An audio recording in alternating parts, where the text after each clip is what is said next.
One day at the hospital where I work, I ran into a friend of my mom's named Karen. She looked at me in surprise and said, "What are you doing here?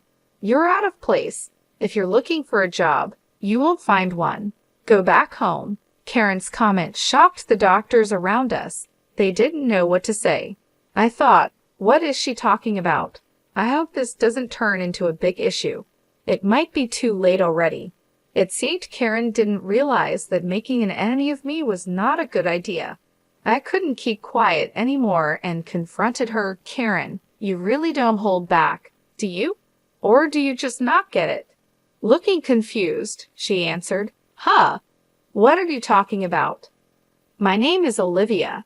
I'm 37 years old, a mother of an active 9-year-old daughter and a playful 2-year-old son. My husband, Jackson, who is 3 years younger than me, is a dedicated nurse at a general hospital. I used to work too, but since having our second child, I've been on maternity leave. We once lived in a small 3-bedroom apartment, but before our son was born, we moved into a second-hand house with a loan. It needs some work but could be a cozy home. It has a big garden for the kids to play in and a rooftop balcony with a calming view. The house is old, which adds to its charm, and my husband and I really like it. Near our house is a beautiful park where the kids can play all they want, and it's our little paradise on weekends. Late in my second pregnancy, I met a mom in that park who introduced herself as Karen. Since her daughter and mine are the same age and often play together, Karen and I became friends and had many conversations. Karen always wears bright designer clothes, and her daughter is dressed in well-known brands. When I found out Karen worked as a surgeon at a well-known hospital, I guessed it might be the same one where my husband Jackson works. Out of curiosity, I asked her about it, and to my surprise, she did work there. Excited by this coincidence, she said with sparkling eyes, "This is such a coincidence. I'd love to meet your husband." So we decided to invite her over for tea the next weekend. On the promised Sunday, Karen and her daughter came to our house, but as soon as she walked in, she started looking around suspiciously, as if she was searching for something. "This house feels old. Did you inherit it from your family?" she asked. "No," I replied. "We bought it secondhand and moved in just last year. It is indeed old." As my husband spoke, Karen examined each piece of furniture as if she was evaluating its worth. We were taken aback by her rudeness. Meanwhile, the children played happily in the playroom, and only the adults were quietly enjoying tea in the living room. "Jackson, which department do you work in at the hospital?" Karen asked. "I work in the emergency department," Jackson said, a bit embarrassed. "But actually, I'm not a doctor, I'm a nurse. I support the doctors." "Really? You're a nurse?" she asked. "Yes, I graduated from medical school, but haven't passed the licensing exam yet. I plan to retake it next year." Karen's eyes widened, and she seemed to choose her words carefully. It's quite unusual to hear of someone graduating from medical school and not passing the licensing exam. Her next words made us uncomfortable. "Can a nurse's salary really support a family with children? Are you managing the mortgage payments and living expenses okay? Or is that why you chose an old second-hand house?" Her questions hurt us, and all we could do was give an erased smile. Karen made several more rude remarks, and we were speechless. After she left, I apologized to Jackson for the uncomfortable situation. "Jackson, I'm really sorry if I made you feel uncomfortable because of what Karen did. Maybe I should keep some distance from her from now on." "Don't worry about it," Jackson reassured me with a warm smile. "It was unexpected, but her personality certainly stands out. It's good to connect with other moms in the neighborhood, but I decided it would be best to not get too involved with Karen in the future." As time passed, new changes came to our family. I reached full term and safely gave birth to our second son. After celebrating his first birthday, I started to think about returning to work. Luckily, Jack's parents live nearby and have been a great help with the kids. Then, one day, I had some business at the hospital where my husband works. With some time before my meeting, I grabbed a hot coffee at the hospital cafe and was taking a moment to relax when I heard a familiar voice behind me. It was Karen. Oh my, isn't that Olivia? It's been such a long time. Hello, Karen. How have you been? Good. What brings you here today?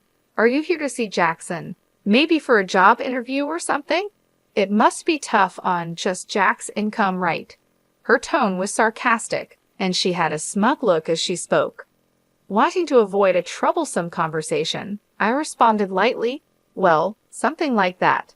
However, Karen continued to pry, looking me over. This hospital has various stores, right? So where are you working part-time? At the convenience store or maybe the restaurant? After a brief silence, I curtly replied, sorry, it's about time for my appointment. I quickly left the cafe and moved swiftly through the hospital. I took the elevator to the top floor. My destination was the director's office, where I had an important job consultation. After about an hour of discussion, I headed to the large auditorium of the university for my next appointment.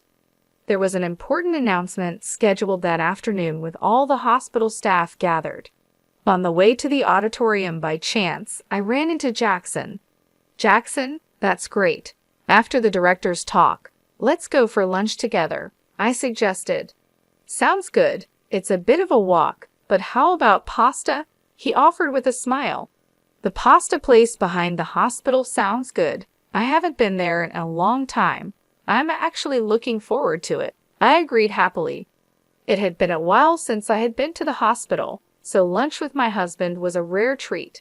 In the hallway to the auditorium, I ran into several doctors and engaged in brief conversations while exchanging greetings. Jackson moved ahead quickly, and I followed at a leisurely pace towards the passageway leading to the auditorium. I met some colleague doctors. Olivia, it's really been a while, and I heard you had a child. Congratulations, they said warmly. Another doctor joined in. Olivia, you were such a big help here. We've been in quite a stir since you left, he said with a laugh, hinting at their struggles. Then another asked with interest, is your turn imminent? The reunion was comforting, filled with nostalgia and relief to see my colleagues well. But the atmosphere quickly changed when Karen appeared. Olivia, why are you here? Karen asked curiously. Are you heading to the auditorium by any chance? Yes, that's right. I have some business. I responded modestly yet clearly with several colleagues around. But Karen's questions grew more pressing. But the gathering is only for doctors and nurses, right? Why would a part-timer be here? She asked, not hiding her skepticism. Her remark brought silence to the corridor, a silence that felt heavy. A part-time lady like her, a doctor muttered. Is she okay? Another murmured worriedly. I tried to ignore Karen's words, not wanting to stir up unnecessary trouble. However, Karen seemed only more provoked. Why are you ignoring me? It's like you don't think at all. You, Karen exclaimed with a sneer. Lost your way? The auditorium isn't this way. If you're looking for part-time work, go the other direction. Now, please leave, she commanded, looking down on me. The doctors present were appalled by Karen's behavior, but they stood by me, trying to diffuse the situation. They raised their voices in unison against Karen. Disappointment and anger were evident on their faces, and their voices contained a strong sense of rejection toward her actions. Hold on, what kind of way is that to speak to Olivia? Don't you have any manners? Apologize to her right now. They demanded, not just disapproving but reproaching Karen's conduct. The doctors gathered, looking tense, and confronted Karen. The atmosphere was charged with tension. Faced with a united front against her, Karen appeared confused and at a loss for words. What's going on? I just pointed out that she doesn't belong here. The meeting is only for relevant personnel, and she doesn't fit the bill, right? She tried to justify her stance. But my patience had reached its limit. With a composed tone, but with content sharp as a blade, I addressed Karen. Karen, you really are brave, aren't you? Or is it that you simply can't read the room? I critiqued calmly. Unable to find a rebuttal, she stared back at me, perplexed. How? What did you just say? I calmly made my point clear. You'll understand soon enough the consequences your actions and careless remarks could bring. The doctors around us showed no sympathy for Karen. Look, your future here is now utterly uncertain, they told her sharply. You might want to start looking for another job while you still can. They nodded to each other, clearly having cornered Karen, who was still unable to hide her panic and anger. So why on earth are all of you defending this non-regular employee so much? I don't understand why you rate her so highly. She raised her voice. The conversation among the doctors echoed in the hallway. Are you the new surgical specialist who joined last year? One doctor asked her. So that's why you don't know Olivia. That's quite pitiful. Another added. Karen, with anger on her face and indignation in her tone, retorted, What can you explain what you mean by that? Her anger stemmed from the belief that judging people by their professional standing, regardless of their duties as a doctor, was against human dignity. The fact that someone with such values was in our workplace was deeply shocking to me, and I couldn't help but feel distrustful. Karen seemed unaware, but in fact, I was the very person she should respect the most. The other doctors completely ignored Karen's questions and left her with cold stares, quietly leaving the scene. Well, Karen, we can talk more about this later. You may find my husband's position as a nurse pitiable, but no matter how hard you try, you can never be like Jackson. Besides, the fact that you find meaning in competing shows a great misunderstanding on your part, I said. Karen became flustered. Wait a minute, who on earth are you? You're not just a part-timer, are you? She raised her voice. I smiled secretly and replied, As I've already said, you'll come to understand shortly. With that, I hurried off toward the auditorium. As I entered, a large number of doctors had already gathered, and the director stood in front of the screen as most of the attendees had arrived. Everyone, thank you for gathering here during your busy schedules. Today, I would like to discuss the future direction of our hospital. He began and then proceeded to make an important announcement. Seeing Jackson in the crowd, he approached me and whispered, Olivia, good timing. I happened to overhear a bit earlier. Was there some trouble with Karen? Yes, she did point out something minor, but it's not a big deal. Interestingly, it seems she has misunderstood me for a part-time worker at this hospital.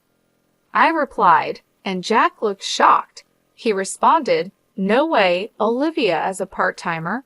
We couldn't help but laugh at how ridiculous the situation was. During this, the director finished explaining the annual business plan and moved on to an important personnel announcement.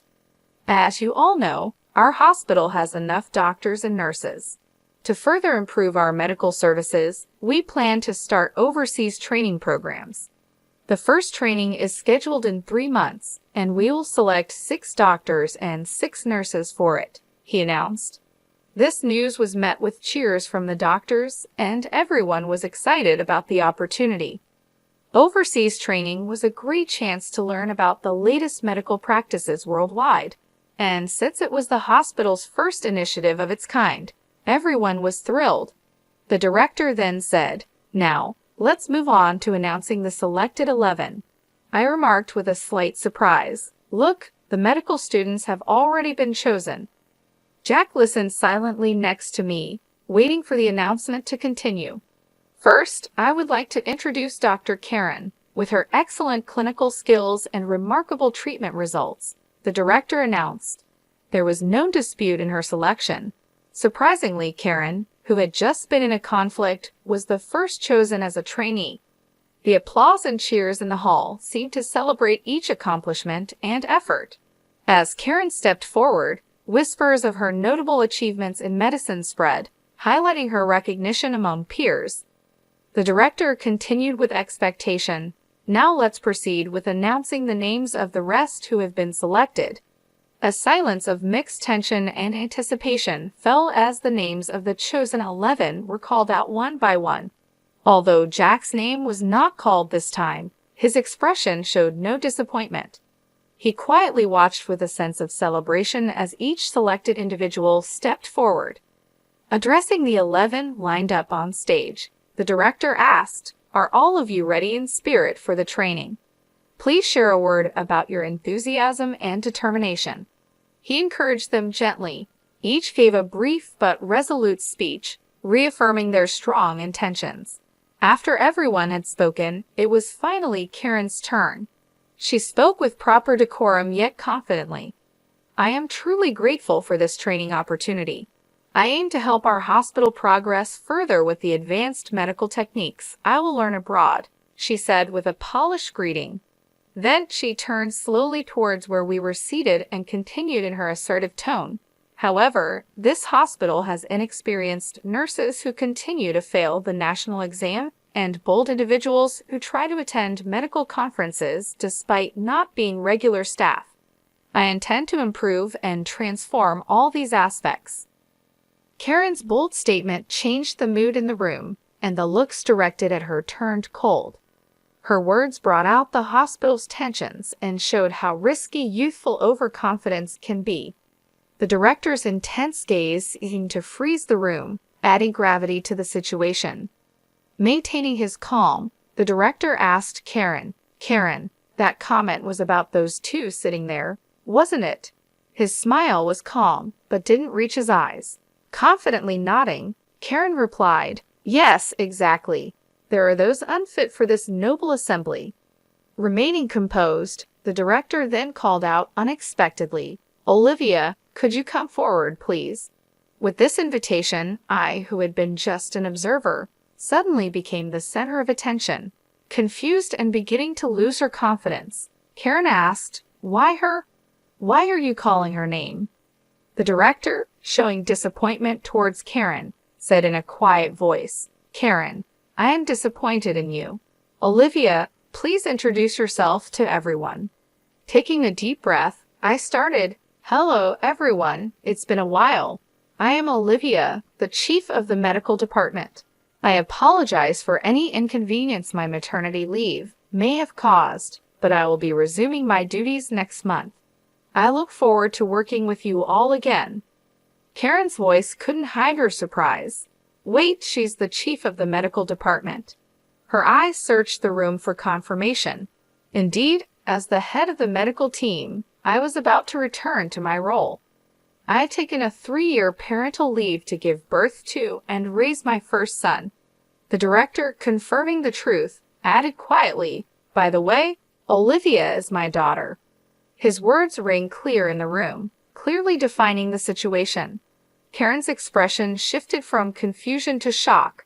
Her mouth opens as if she wanted to object, but no words came out. The room, filled with hospital staff, couldn't hold back, and suppressed laughter spilled out at the unexpected turn of events. The director spoke in a relaxed tone, "Karen, for this upcoming overseas training, you have been assigned to be the team leader. Your deployment will be in a conflict zone in the Middle East. There is a shortage of both medication and medical equipment, and it's going to be very challenging. It will be interesting to see how well your skills hold up there. But don't worry, Olivia will be there to support you. Try to learn as much as you can under her guidance." Proud, Karen responded with dignity, "I am a doctor too. Although I have no experience working abroad, my clinical skills and treatment records are first class. I will not allow myself to be underestimated." I replied to Karen with a calm but firm voice, "Let me make one thing clear, Karen. In the near future, I am going to take over the directorship of this hospital from my father. Do you understand the weight of this fact?" Karen's expression stiffened. Seeing this, I continued, "Yes, it seems you understand well. Depending on my decision, your future in this hospital may be affected." Karen could no longer hide her agitation. "I haven't heard such a thing," she muttered. Jackson intervened calmly, adding quietly, "Karen, we had not informed you about that matter beforehand. Your disrespectful attitude towards Olivia may well be something you deeply regret in the future." Towards the end of the meeting, the director stated firmly, "Please, everyone, a bit of silence." Karen in the discussions here, in the end, results are everything. No matter how excellent you may be, that is just one aspect. What's important is the results you can achieve in this hospital, and on that front, I have great expectations of you. Karen fell silent at the director's words, bowed her head, and nodded without saying anything.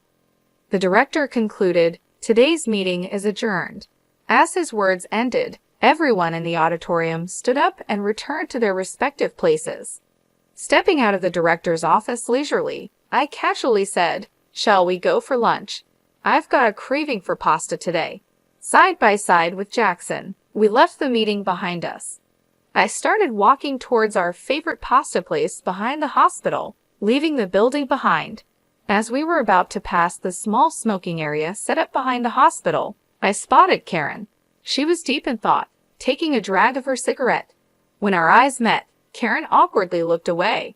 Just then, a loud crash caught our attention. A car had rear-ended another in an accident. Jack and I sprang into action immediately. The area was nearly deserted, so it was crucial for us to move quickly to help. "Are you okay?" Jack called out with concern and quickly checked on the people involved in the accident.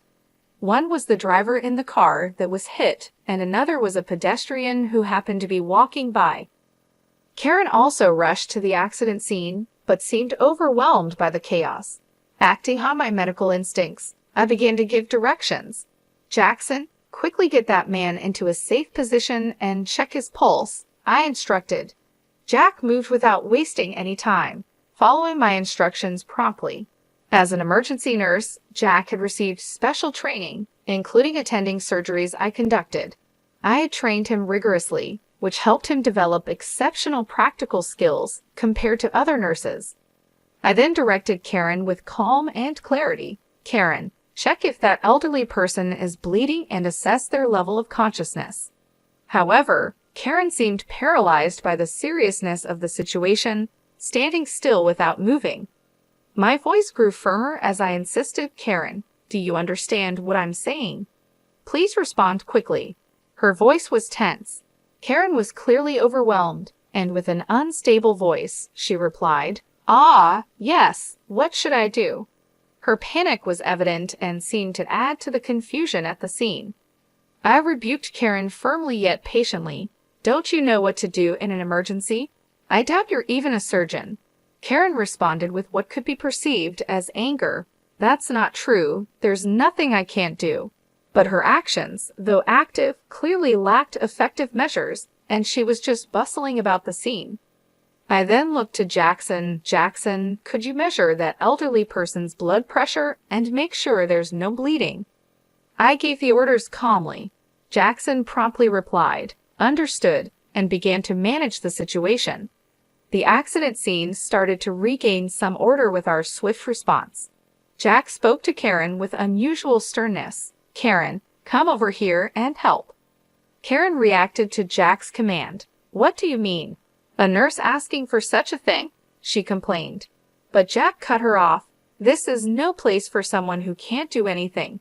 If you're not going to help in this critical moment where lives are at stake, please step back," he said decisively.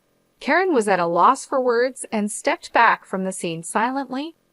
Jackson assessed the situation and reported to me, "The vitals are stable, but there might be internal damage. We should conduct a thorough examination as soon as possible."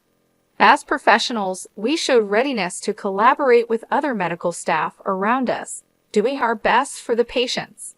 I led the response steadily. "Let's begin the procedures then. And the driver over there seems disoriented, but I don't see any serious symptoms. Let's move him out of here. Karen, could you please call an ambulance on your cell phone?" Despite my instructions, Karen stood frozen, unable to move. I addressed her with suspicion. "Karen, I'm speaking to you. Do you hear me?" Karen seemed confused, hesitantly murmuring, What's the number for the ambulance again?" Jack intervened. "Just give me that phone." He stepped in and took over, arranging for the ambulance. About 10 minutes later, police and fire department personnel arrived, and the once chaotic accident scene started to be sorted out gradually. People gathered, including doctors, department heads, medical students, and even professors. Without being disturbed by this, I spoke to Karen with calm and stern emphasis on the gravity of the situation. Karen, to be frank, your actions earlier were more of a hindrance than a help. What exactly can you say you accomplished? I posed the direct question. Karen was silent, unable to answer. In the medical field, every minute, every second can determine the outcome. This is not a place to protect your ego, I continued. Karen's voice was barely audible as she apologized. I'm sorry. The crowd at the accident scene quietly observed their exchange, and the director himself was also present. Karen just seemed out of place and embarrassed. I continued, Karen, you've looked down on Jack as just a nurse, but the fact is, your positions are different. There's no meaning in comparing you and Jackson. He is one of the most competent nurses in this hospital. Can't you see now how powerless and insufficient your actions were in this situation? Karen stubbornly retorted, if I had more experience in emergency situations, I could handle it perfectly well. But Jack sensed the uncertainty behind her words and calmly pointed out her flaw. You're always driven by a desire to have your accomplishments recognized, but your actual skills in the field are still immature. You've just demonstrated that yourself, he asserted. He continued, you say you'll gain experience in emergency treatment in the future, but this moment is also a practical situation. Given your current state, it's unlikely you'll have further opportunities to experience the field in the future. Karen's confidence began to show cracks, and she seemed on the verge of tears, aware of the eyes around her. Yet the medical field, dealing with lives, demands proper judgment and strictness. Therefore, I had to make a tough decision that would impact Karen's future. Karen, I regret to say this, but your name will be removed from the Overseas Training Program candidate list, I declared. Karen was taken aback. What? I looked to the director for confirmation. Father, this decision is acceptable, correct? The director nodded deeply. No problem. This incident has given me a clear understanding of her capabilities. I have great expectations for Jack. We have always selected trainees based on their grades, but it may be necessary to reconsider our selection system in light of this. His quiet but firm response marked a complete defeat for Karen. With a calm but resolute voice, I advised Karen, it's important for you to relearn from the basics. Only then will you have the right to compete at the same level as Jack. Also, take to heart the dangers of judging a person's worth by their appearance. While I considered letting you go from the workplace, I have decided to give you one more chance, the last chance. Make the most of this opportunity and show us your full effort, I advised sternly yet justly. Afterward, they quietly left the scene, but the looks from the doctors around Karen were cold, filled with disappointment and disapproval. Their evaluation of her future was seemingly already set. Weeks passed, and the long-awaited departure day for the overseas training arrived. Jack and I headed to the airport, excited to acquire new knowledge and experience. I heard that Karen resigned from the hospital a month after the incident. She couldn't handle the cold stares from those around her and chose to put her pride first. Personally, I thought that was for the best. A doctor who prioritizes pride over everything else shouldn't be responsible for patients' lives, and no one would want to trust their life to such a person. On the way to the airport, I spoke to Jackson with hopeful words. Jackson, let's use our skills to make this hospital one of the most famous in the world. Sharing that passion and reaffirming his determination, Jackson replied, that's right. I need to work even harder and get my medical license as soon as possible. And so, I quietly made a promise to myself again, reaffirming my strong commitment as a doctor to fulfill my duties.